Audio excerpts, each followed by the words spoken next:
Hello and welcome to another episode of the Best You interview series. It's Gary here again, and thank you as always for taking the time to tune in. And today I'm delighted to be joined by hypnotist and entrepreneur Ryan Christensen, who's here to discuss his own unique set of techniques that he's developed for deep personal change.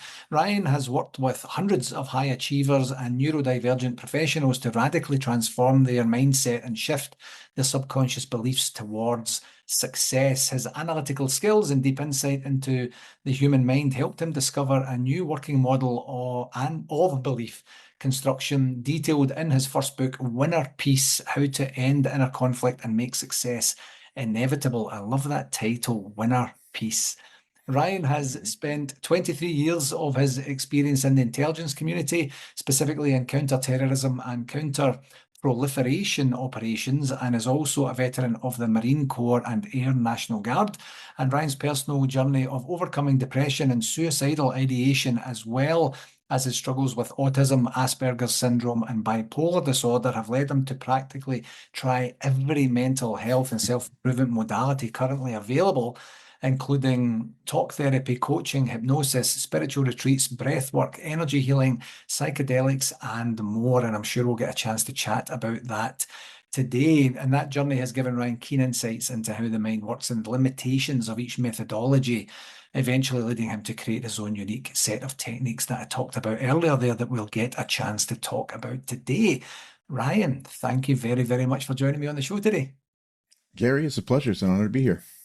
I'm glad you're here. So can you tell me a bit more about your background? I detailed quite a lot there in terms of the Sure. bio, but what specifically inspired you to pursue hypnosis and entrepreneurship? Mm. So it really kind of started way back when I was a kid. Growing up with autism, I didn't get diagnosed until I was almost 48 years old last year, and so growing up in a relatively small town in Kansas in rural United States in the 70s and 80s, nobody had any idea what was wrong with me, and I didn't have any idea either. So it's just like, okay, just got to figure this stuff out on my own. And so it kind of led me to give up on life pretty young. The first time I was experiencing suicidal ideation, I was about 9 years old because I just knew the world worked for everybody else and not for me. And so, as a way to kind of keep myself going, I kind of dedicated myself to that greater good, in service to humanity, service to, trying to protect people, things like that, which is what led me to my career in the Marine Corps, Air National Guard, intelligence space. But by the time 2019, 2020 rolls around, I'm realizing that saving the world is not working. The world rather stubbornly does not want to be saved. In fact, despite all of the work that I'm doing, it's getting worse. So I'm like, okay, this doesn't work anymore. And that's a big problem because that's the thing that's keeping me alive. Yeah. Right. So now I got to figure out something else. And that's when I really started my self-improvement journey. And in 2019, I was in a men's group. There was a guy there talking about, toxic shame and emotional baggage. And I'm like, well, Catholic, got some of that. Did a session with him. Everything just felt lighter. And it really caught my attention because I was on the lookout for the next big thing. But becoming a psychologist was taking about 6 years and $500,000 to get my PhD. I was unappealing in my 40s, and I just didn't have the psychological runway for that. But I could get certified as a hypnotist in like 6 weeks for $2,000. Easier way to dip my toes in, right? So got certified in February of 2020. Right after that, everything shuts down. Yeah. So now I got all this time on my hands. I can't work from home because everything I do is classified, right? So I ended up playing around with a bunch of guys online and found out I have a talent for it. And the thing that really impressed me was how quickly you get some major changes when you start working directly in the subconscious mind. Yeah. That's where like 90% of our problems are. It's that thing's just not processing things the way we want it to. And all the other techniques out there, all the other modalities really can't reach that. You kind of like got to break through that wall. It takes a lot of time. You're dealing with things that aren't the real issue. And the speed at which we could affect change just really impressed me because I'd been through, therapy off and on for about a decade for depression and going through divorces and stuff like that. And it helps, but you're going once or twice a week for months and months and months before you really see any major changes. Yeah. And if I can be able to get somebody some changes, changes like a couple hours worth of work, like that's very appealing. And that just kind of led me down the rabbit hole until I just, continued to refine the way I was working, what I was targeting down there and how I played with it and kind of came up with my own set of techniques. Yeah, it's incredible. And in terms, how much was your knowledge of the Mhm. subconscious mind prior to embarking upon your training and certification in hypnotherapy? It wasn't, I don't have a psychology background. I really don't. Um, but the way I kind of navigated the world, like I said, I grew up autistic and nobody knew how to help me. So what I realized pretty quickly is that if there's a pattern of behavior, there's a mechanism that delivers it, that creates it, right? There's a set of beliefs or whatever that creates a certain pattern of behavior. So essentially the way I've navigated life for my entire life is figure out, okay, what is it that you believe? How do you work on kind of like a general scale? Because if I could figure out that set, then I can apply it to all these individual situations and get by, right? So I've always looked at pretty much everyone and everything as a black box you have to reverse engineer. Yeah. So once I started getting into the hypnosis space and looking at the subconscious mind, I'm like, oh, this is just what the black box is. But hypnosis lets me open that sucker up. So instead of having to guess, I just say, show me how you're wired, right? Which is cheating, you know, especially when you add like 23 years of intelligence experience, which is all about putting together the puzzle of stuff that people don't want you to know. Yeah. And all you really have the ability to do is just like ask questions, ask the right questions, and keep digging and put the puzzle together. So it's kind of like turbo autism that got weaponized by intelligence work applied to a black box reverse engineer strategy equals you get this, right? Yeah. But that was a very natural thing of like, I don't necessarily have to understand how that whole thing works or is wired or why it does what it does. I just need to understand what it's doing, the effects of it, how it's outputting these things, right? Because if I can understand that, I can say, okay, give me this instead of this, then I don't have to worry about how it changes itself to make that happen. Yeah. And so in a lot of ways, by kind of backing out and looking at it from a more abstract level, as opposed to getting into like, you know, dopamine levels and this neurotransmitter and this neurofeedback and stuff like that, you actually get to make bigger changes faster because you're not getting caught up in the weeds. Yeah. Yeah. And that, you know, that abstract level, I love the thought of that, you know, almost releasing an emotional bond from what you're experiencing or what the other person's experiencing to then say, I can actually help with that.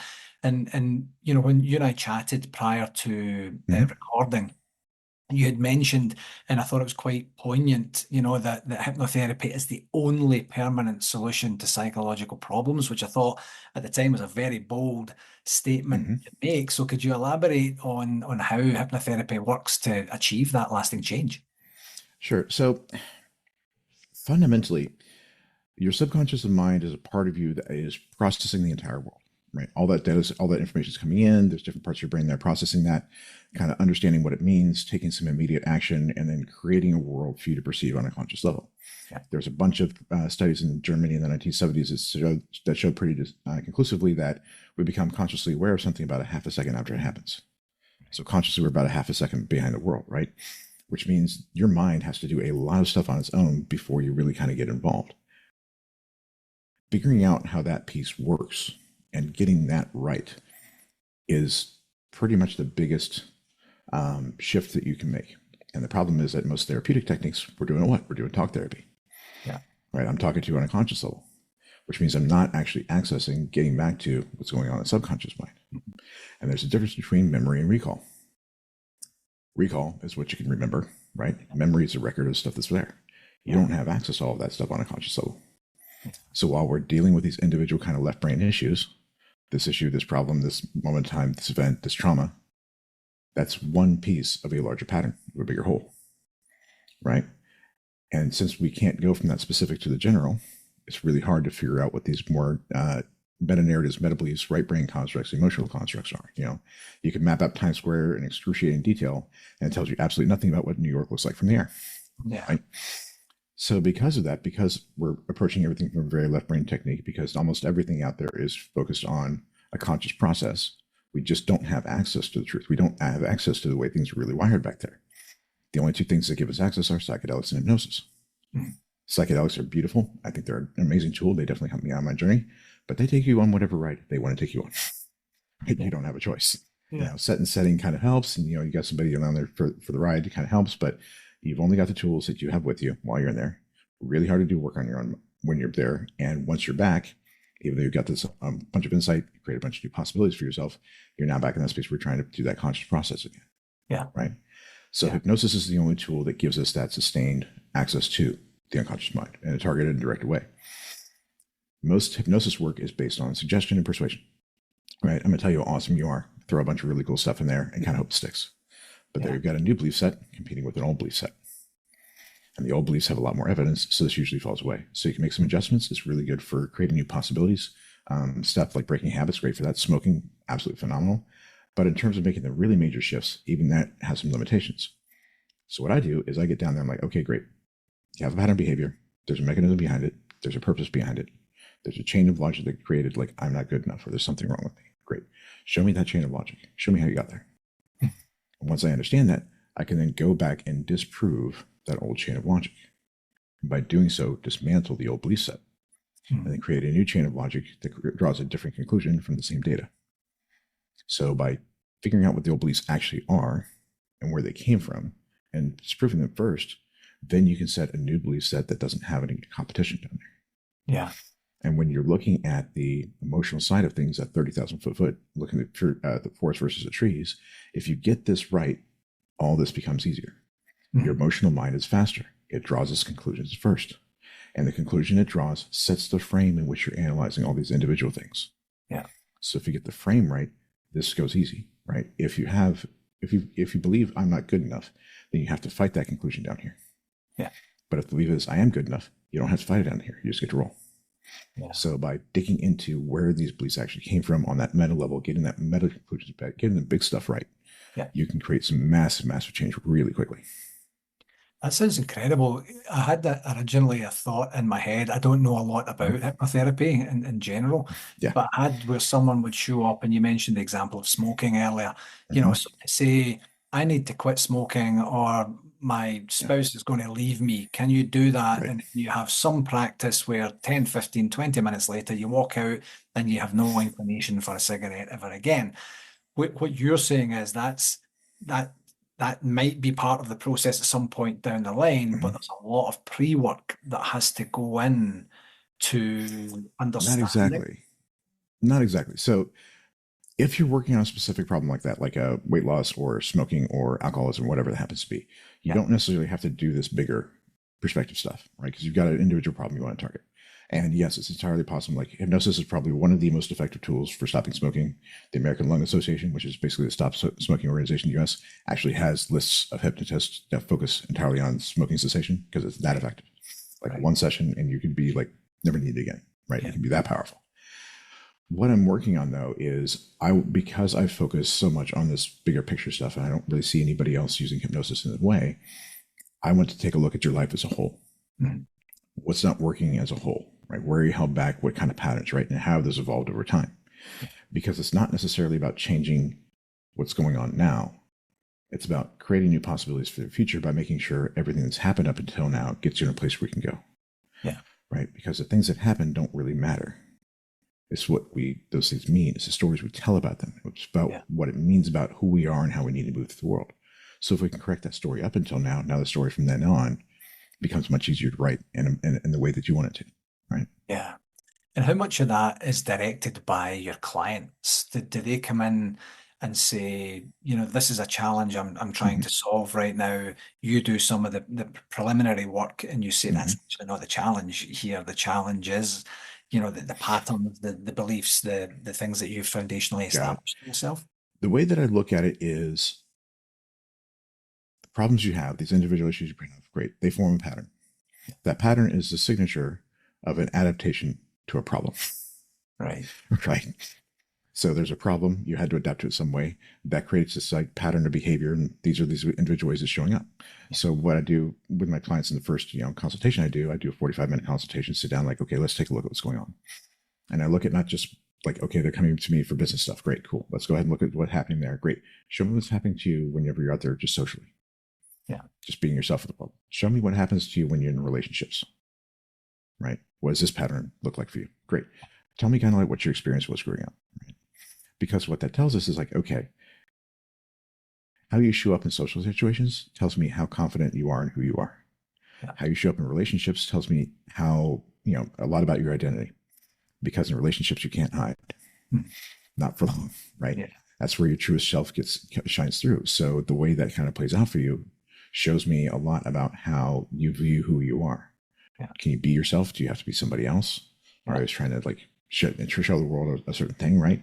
How much do you allow yourself to have in terms of preserving good things and stuff like that?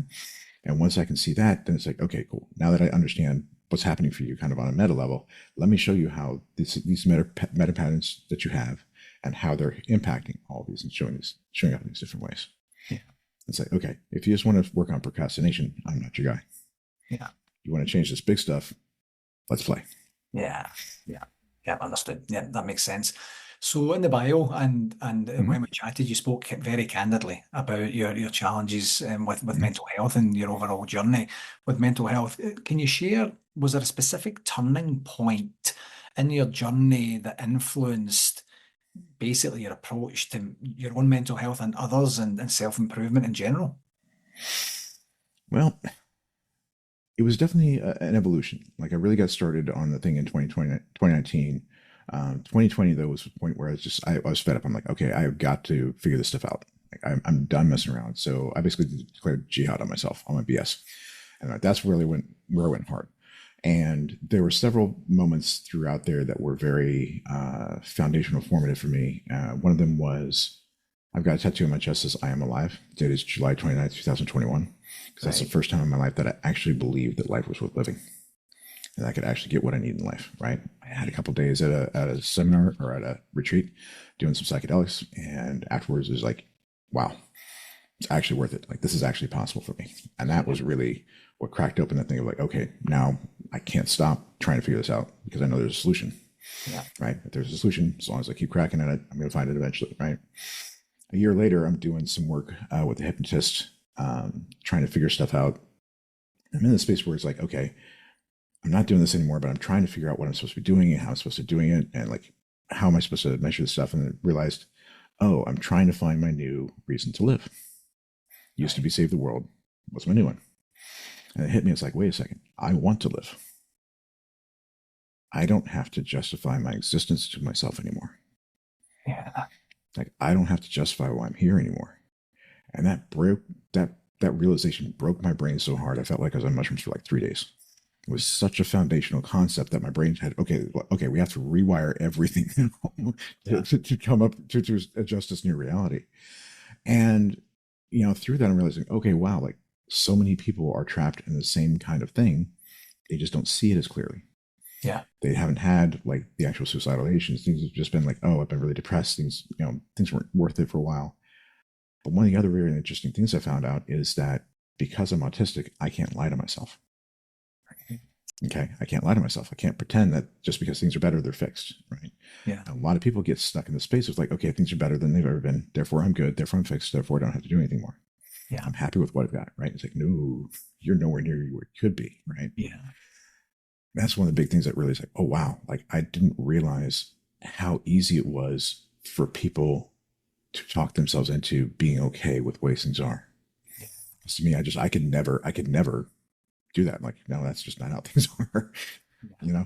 And sometimes it's one of the most frustrating things of trying to help somebody understand. It's like, no, like, yes, this is what's going on. Yes, you're doing okay. And this is where we could be, you know? Yeah. So let's talk about that a wee bit more. Mm-hmm. Like from being okay, from being I'm good, I'm Yeah. fine. I have many conversations like that with Yeah. friends, family, colleagues, clients, and Mm-hmm. such to go, yes, yes, you are. Now Mm-hmm. I don't want any more for you than you want for yourself. I can't force myself Right. on anyone else in any kind of way, shape, or form.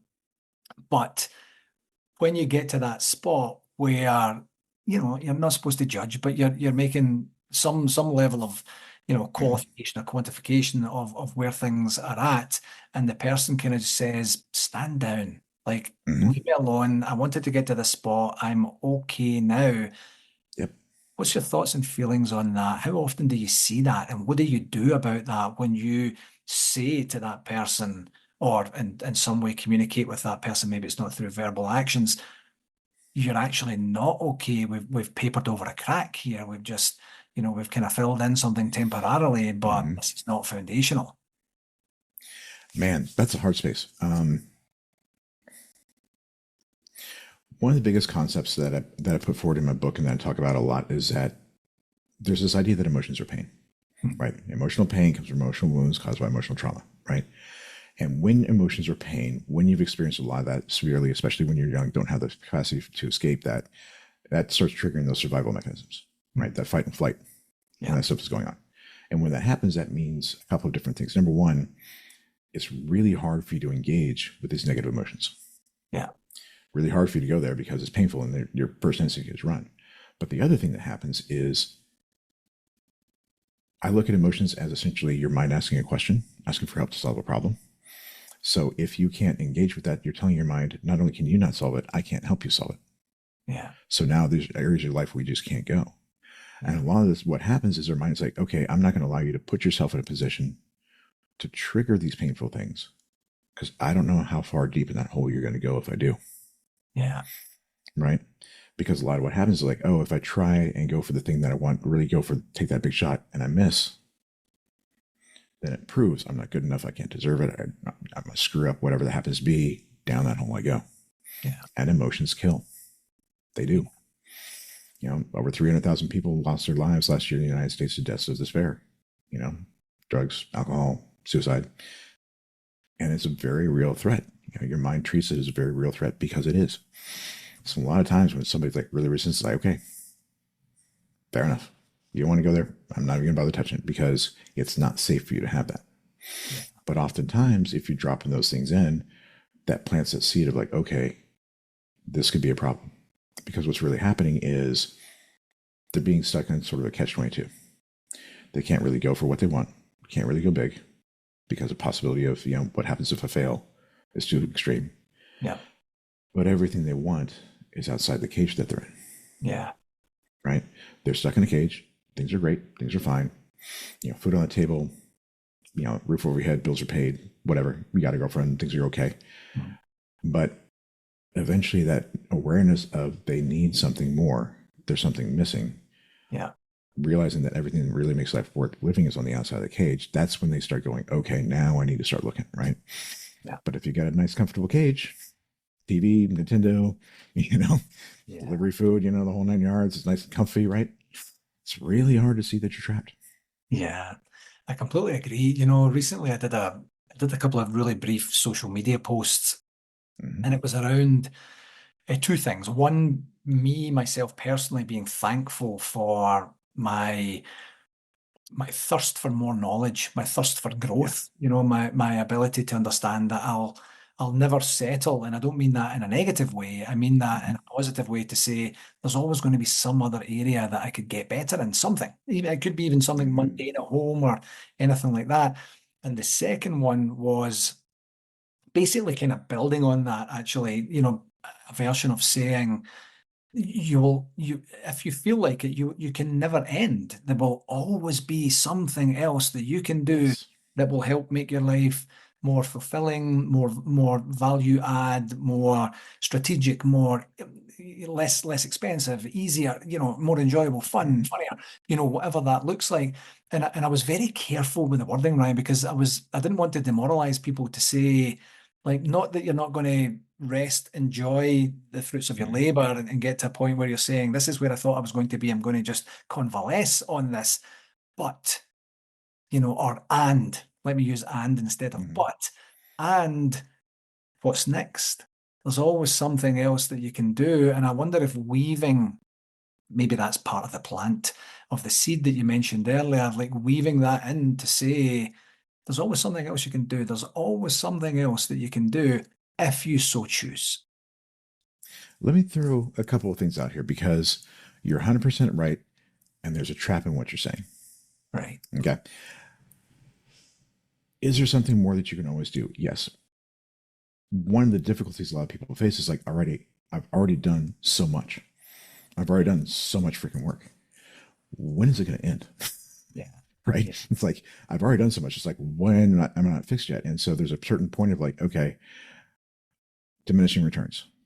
How much more work am I going to have to do to get what kind of benefit, right? Like, things are good enough. I'm okay. I'm tired of banging my head against the wall. Partly because there's a sense of hopelessness that comes in of I've done all this stuff and I'm still not fixed, Yes. right? Because fundamentally that's the way it works. Like pretty much every technique out there that we have right now gets you to about the 20-yard line. Mm. And then you're kind of stuck spinning your wheels. You hit a wall and you're really not making more progress just because of how they're designed, the limits of them all, right? Yeah. And nobody's talking about getting to the end zone. Nobody's talking about getting to the finish line. Nobody's even talking about the idea that there is a finish line or that you could be fixed or that you could be healed. It's a lifelong journey. You could always be 1% better. There's always something else you can do, right? Which puts into place this very, very insidious, very sneaky little thing of you will never be enough no matter how hard you try, no matter what you do. that no matter how hard you try, no matter what you do, no matter how much anybody else helps you, you will always be broken. You will never be fixed. You will never measure up, right? Because when you're trying to always improve yourself, the fundamental assumption is what you are is not enough. Yeah. Period. Yeah. You wouldn't have to improve yourself if you're good enough. So the fact that you're always looking for the next thing, fundamentally, you don't believe you are, and you're trying to prove it to yourself, right? And so if you stop, you're falling behind and becoming less than and less than and less than. So the trick is, the way that I work things with my clients is, I really feel like there's only 4 things you have to fix on kind of like a meta level to get like 80, 90% of stuff to go away. The first is that idea that emotions are pain. While emotions are pain, you can't really engage with them. You got the survival things kicking in. Your mind is essentially caging you in and shaping your life and limiting you to what it feels is safe, right? So you're really limited. But the other thing is, if your hand hurts, you're supposed to look at your hand because that thing's busted. You need to fix it. Yeah. When we think emotions are pain, feel them in here, feel them in here. That's why we keep on thinking this is the problem. This is the thing we need to fix. Yeah. Right? This is the thing that hurts. This thing must be busted. This is where I got to look. No. This is wired up just fine. Given how I'm built, how do I navigate the world? The problem is always out there. Okay. Even for somebody me, like bipolar, autistic, ADHD, nothing I can do to change those. Mm-hmm. Given how I'm built, how do I need to navigate the world to get what I want? Yeah. Okay. At this point, something really interesting happens. If you think you have to fix yourself, it means you're broken. Broken things aren't valuable. If you're wounded, broken, not valuable. So while you believe either of those 2 things, you cannot actually have healthy self-esteem and value. Yeah. Not really possible. So we fix those. Now it's possible to have healthy self-esteem. Now we got to figure out how much value you have. Right? And this is the trap of the 1%. I don't feel like I'm good enough. I don't feel like I'm valuable. Let me find a way to prove to myself that I am. Mm-hmm. But your unconscious mind judges true and false based on what it already believes. Mm-hmm. So if you believe you're not good enough, it doesn't matter what you accomplish out there. This never changes. Yeah. Right. So we do that stuff. Now we have the capacity to create value. Got to figure out how much it is, but we have to do it in a way that doesn't have to be measured. Yeah. Because if you're measuring it, the answer could always be not enough. Yeah. So the core beliefs that I try and get my clients to is a place where there's nothing wrong with me that never was. There's nothing to heal and there never was. Mm-hmm. I'm good enough as I am to deserve whatever I choose. And I don't have to prove it to anybody, not even myself. Yeah. At that point, you are good to go. Because it's not about measuring up anymore. You've decided you're good enough. Yeah. You decided you deserve. Right. And it's just, what do I want to do? It's perfectly acceptable to try and like save the world. And it's perfectly acceptable to retire and hang out on the beach in Bali, drinking beers and surfing. Yeah. Both of those are equally acceptable. Both of those mean exactly the same for you as far as what you're worth and how much you're valued and what you allow to deserve. It's just a matter of like, where do you want to go? Yeah. Right. What I found is people actually start to think bigger once they're set loose that way. A lot of us who are in the entrepreneur space and self-improvement space, we're trying to prove to ourselves in some way, shape, or form that we're measuring we're good enough, so forth and so on, whether we're keeping track in terms of clients we help or amount of revenue we bring in or whatever that happens to be. But once you stop measuring, once you stop having to put points on the board, you can think bigger, right? Alex Hormozy, half $1 billion a year, but the only thing you can do is make number go up. That's the only thing you can do. Elon Musk, let me change the course of human history. Yeah. I want to play that game. Yeah. Right. But you can only play that game when you don't have to keep score anymore. Yeah. Yeah. Such a powerful framing of that, and very, very interesting. I kind of wish we had this conversation prior to me. Yeah. But I still stand by what I said, but I think there's certainly a deeper level of, making sure that people who consume that type and style of content or are working towards something are doing so from a position of choice that's a healthy choice.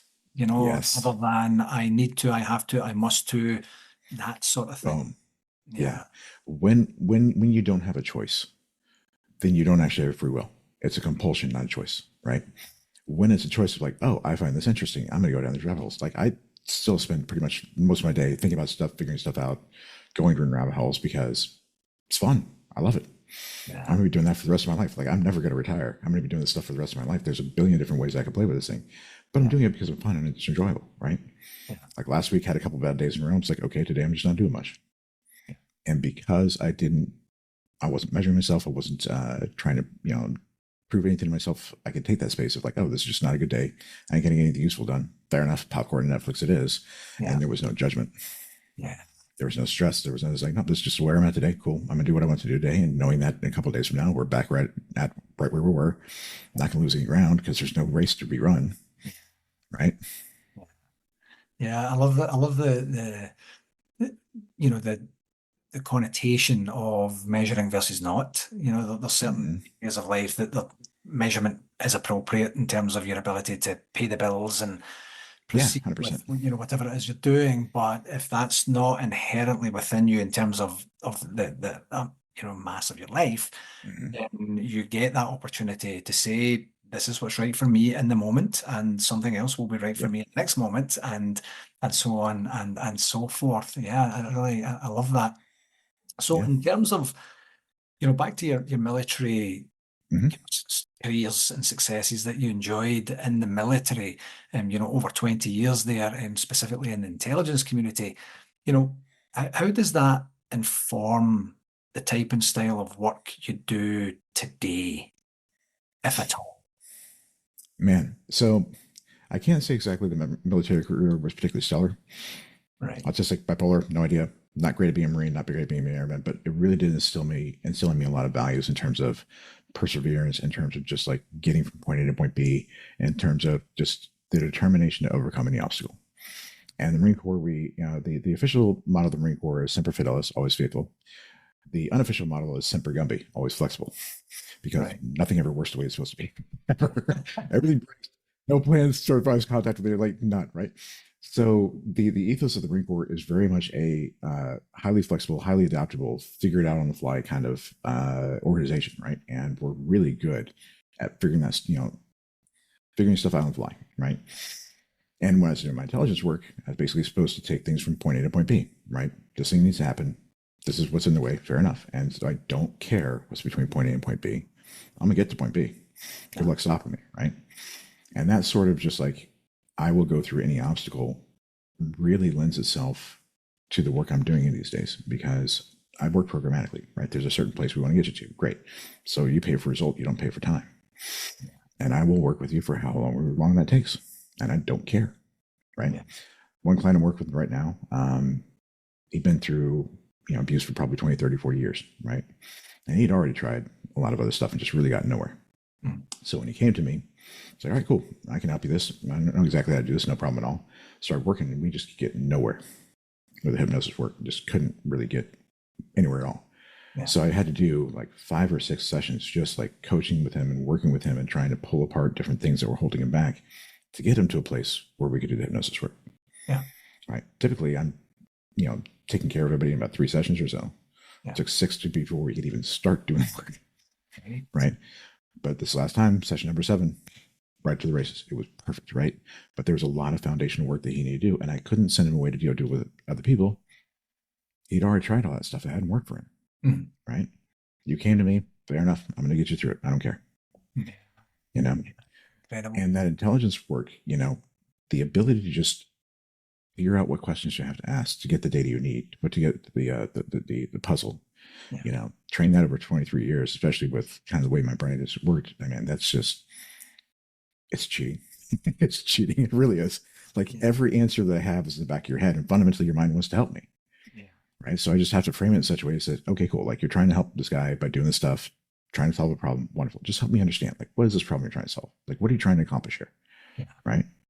Because if it's trying to help, it's going to help us figure that out. And then it's just a matter of like, okay, great. How do I need to change things? How do I need to shift things to get us to where I want to be? Yeah. That's just taking a crowbar to a system, breaking stuff up.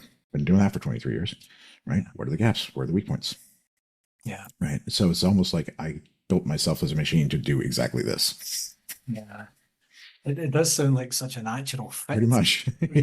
Just to get to that point. And, back to the, obviously you're 2019, you have your moment of clarity where you say enough is enough. Something has to give here. I have to do something different. I mentioned in the bio, you tried a series of different, mental Mhm. health modalities to figure yourself out, to move beyond Yeah. blockers, whatever it is you were trying to do at that time. Like, was there a specific moment or a specific modality that you tried? You mentioned the psychedelics earlier, Hmm. where I'm actually more curious, Ryan, just in terms of you were constantly searching, reaching for something. Hmm. You knew that there had to be a different way. And forgive me, Yeah. I'm not putting words in your mouth. That's Hmm. the it. Yeah. So you persevered on Hmm. yourself to the point where it's process of elimination. It sounds like, certainly with the benefit Pretty of much. hindsight, to Yeah. say, right, okay, not that, definitely not this, that's not that. And then you get to that epiphany Hmm. point. How does that how does that come about? And what's your first immediate physical and emotional reaction? So I wouldn't say there was like a lightning bolt kind of moment. Okay. It was very much an evolution of a series of realizations. First one, of course, looking at that, the conscious versus the unconscious, right? Kind of realizing, okay, this is where we need to go. Another part of it was realizing, like, one of the questions I ask my clients sometimes is like, what part of you is you, Well, right?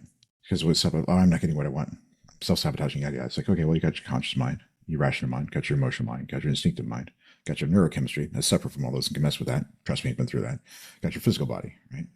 Talk about body keeps the score. Now you got an emotional body. Start getting a little woo. You talk about emotional or energetic body and astral body. Get religious there to the soul, right? So which of this is you, right? So to me, all of that is. But the thing that I realized is like, okay, wait, a problem can originate in any one of those little spaces, mm, right? Break your leg, that's a part of your physical body. So trying to do psychological work to fix that ain't gonna work, right? yeah, Trying to do energetic work to fix a psychological problem doesn't work, right? So what I was realizing is like all these different tools were working in different spaces to affect different things. Oh, so I'm fixing different parts of me. Perfect. So then the next thing is like, okay, where is the problem actually at? Which one of these spaces is the problem actually at? Because if it's a conscious framework thing, hypnosis isn't the thing. You need like a process or a framework or whatever that happens to be a theory of like, this is how you're supposed to do relationships. yeah, That's not a hypnosis thing, right? That's a skill thing. That's a knowledge thing, right? Cool. So realizing that, okay, these different problems originate in different places. So you have to use the right tool for the job, yes, right? So therapy is not going to be good for energetic work. Energetic work isn't going to be good for a physical body problem, whatever that happens to be, right? Cool. So that's what started me down the road of like, okay, fix this stuff here, this stuff here. The stuff that's still messy is in these parts of my mind, in the emotional and the instinctive mind. Great. That's why I've got to use hypnosis to get down there, yeah, right? And in a lot of ways, psychedelics were a big opening up of that because they're so phenomenal at breaking the logjam, yeah, right? You're locked in these stories of like, you have an idea of how things are supposed to be. This is how I am. This is the way things were. And it really kind of breaks it up and blows it up and opens the world for a lot of new possibilities, gives you a lot of insight into stuff that you didn't see, mm, right? Once you have that insight, now you can use a tool like hypnosis to do more direct work, right? Now that I understand where the problem is, now I understand where I need to go. Great. Now I can use another tool to go get that and fix it, right? yeah, So it's not that this is the thing. It's not that this is the tool that you use. No, every piece of these things, every tool has a purpose. yeah, You leverage them to get where you need to at the problem of the time. But the unconscious mind stuff is the stuff that is the least worked on, mm, least effectively, right? We're really getting there these days with the big surges sort of focus on psychedelics. mm, But again, it's not targeted, it's not directed. But because it has such powerful effects and changes our lives so heavily and so amazingly, we're like, okay, cool. I just need to do this enough, and we'll be solved, yeah, right? Good yeah, enough, good enough, good enough, good enough, good enough, right? So it's kind of like, okay, taking that and expanding the awareness of what could be done in addition to that is kind of like where I'm really kind of putting my focus, right? 20-yard line, figure out how to get from the 20-yard line to the end zone, because that's basically what I've done for myself. That's what I do for my clients. There's a lot of work to get here yeah, that people have to do, and I can't really help you until you're there. yeah, yeah. So this is called the Best You podcast, as you Mm-hmm. know, when it's self-development, Yeah. self-education, self-healing, and such. What's one regular practice that you employ that enables Mm-hmm. you to become or continue to maintain being the best version of yourself? Absolutely nothing. And this is why. What I think of as like self is soul. Okay. So what I am is my soul. And that is like perfect, so forth and so on. And then all these different pieces of me are just how it's expressing itself or moving through the world. So the trick isn't to try and become that. The trick is to clear out the crap that's in the way of allowing myself to express that in the world. Right? And that's just a matter of noticing, okay, where are these incongruities? Where are these feelings like, this isn't right, this is off. Yeah. Right? Because if I listen to myself in my mind, it's going to tell me, this isn't it. Something's wrong here. And as soon as I see that pop up, it's like, okay, great. Let me get curious. What's going on? What am I missing? Right? All I got to do is just pay attention, because it's going to tell me when I'm not actually moving in alignment with what I truly am. Yeah. Right? And so the more things I can figure out, more of these things that come up. And if I just address it, if I just engage with it, because it's not about who I am anymore, right? It's about how I'm moving and what I'm doing. It's so much easier to do that, right? But I don't feel the need to like do a lot of meditation, psychedelic journeys and stuff like that anymore. It's like I've fixed a lot of this stuff, so it's not really a thing anymore. I still like microdosing, things like that. I think is great. But it's mostly like, okay, what do I feel like doing? Yeah. I'm just going to be me. Yeah. I'm going to be me to the maximum extent possible, my authentic self to the maximum extent possible in every situation, any moment in time. And if I do that, I figure things are going to work out pretty well. Yeah. That's so powerful. It's not very often anyone, as in no one has ever said absolutely nothing, but obviously the Yeah. explanation that you provided there. And I love what you said there about paying attention. And so many times in life you see people literally not paying attention, where you're like, hey, that bus is going to hit you if you don't move out of the way, but Mm-hmm. in terms of, in the internal dialogue that you have, there is lots and lots of information available to you at given points in time. Yes. If you're willing to pay attention, seek out that information, do something with it when you have it. Yeah. And many people don't do that. Do you see that a lot when in your client base? Oh, absolutely. Absolutely. Well, one of the biggest things that, especially here in the West, we have that whole like Renaissance, the age of reason, rationality is like the thing, right? So there's this idea of like, oh, well, if I think one thing and I feel another thing, what I think is correct. No, that's not how that works. Your right side of the brain is looking at for the forest. Your left side of the brain is looking at the trees. They're seeing the world through two different lenses from two different perspectives simultaneously. They're both correct. What you feel and what you think are always 100% correct at all times, especially if they're different. Yeah. Right. The trick is to say, okay, these are different. I'm getting signals that don't match what I understand. Great. What the hell am I missing? They're both true. What has to be true for both those things to be correct? Yeah. Right. And if you're willing to allow things that you don't like to be true long enough to figure it out, you can get to the solution. Yeah. So a lot of times we say, I think this, I feel this. I'm going to go with what I think because I don't like what I feel. I don't want that to be true. Right. So it's like, oh, I don't feel like I'm good enough. Oh, but I proved all this stuff. So this is why I'm actually good enough. I know I'm good enough. I know I deserve this, right? Yeah, but I don't feel like, but I know, right? Because this is the answer we want to be true. Yes. If you just let the things that you hate, that you don't like, that you wish weren't true, that are bad and wrong about yourself, be true long enough to figure it out, then they don't have to be true anymore. They don't have to be wrong anymore. You can figure out why and fix it. But it takes the willingness to allow yourself to be less than what you wish you were in the moment. Yeah. So you can figure out how to become what you wish you were. Yeah. Yeah. Incredible. Incredible. Okay, this has been a wonderful and absolutely enlightening conversation. Before I let you go, where can people find out more about you? Well, my website is www.ryanthehypnotist.com. You can also find my book on Amazon. It's called Winner Peace, How to End Inner Conflict and Make Success Inevitable.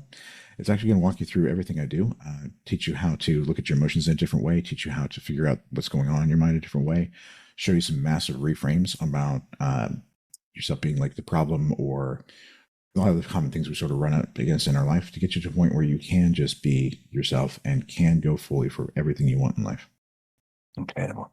Thank you very much again, Ryan. It's been an absolute pleasure to chat with you today. It's been an honor to be here. Thank you so much for having me. Hello again. Thanks again for tuning in to this episode, and I do hope that you found it valuable and gained some insights. I do have an ask for you. If you enjoyed this podcast, I would absolutely love it if you would connect with me on my socials, and that's at LinkedIn, Facebook, and YouTube. Just search for my name and do whatever it is you need to do there to follow me and stay updated with all the latest content, tips, and discussions. And for any more resources that you're looking for, feel free to visit my website, garygillen.com. gmail.com. And while you're there, you can book a free, no obligation 30-minute coaching call directly with me through the site. Whether you're looking to enhance your performance or tackle a new challenge, I'm absolutely here to help you succeed, and I would absolutely love to hear from you. Thanks very much again, and until next time, keep pushing towards your goals and getting better each and every day, my friend.